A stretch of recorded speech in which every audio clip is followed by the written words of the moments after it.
हो राहू. बोला ना बाबा.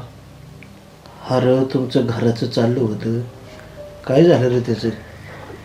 बाबा अहो सगळ्याचं सोंग आणता येते हो, पैशाचं सोंग आणता येते होय.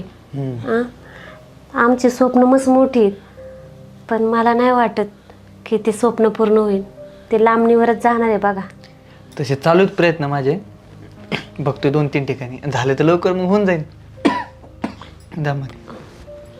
हे बघ पोरा, तो थोडेफार पैसे जमवला असतीलच. हां आहेत. तेव्हा आता कच खाऊ नको.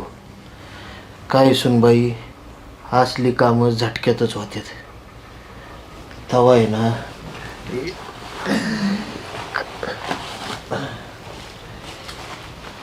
हे पैसे मी साठवून ठेवले होते. बाप अहो बाप, राहू दे तुम्हाला. अहो हे कशाला? अहो तुमच्या आजारपणासाठी राहू द्या. आडी अडचण आली तर तुम्हालाच लागतील ना. अहो आम्ही सासू की, आम्ही करतो की दमादमाने सगळं.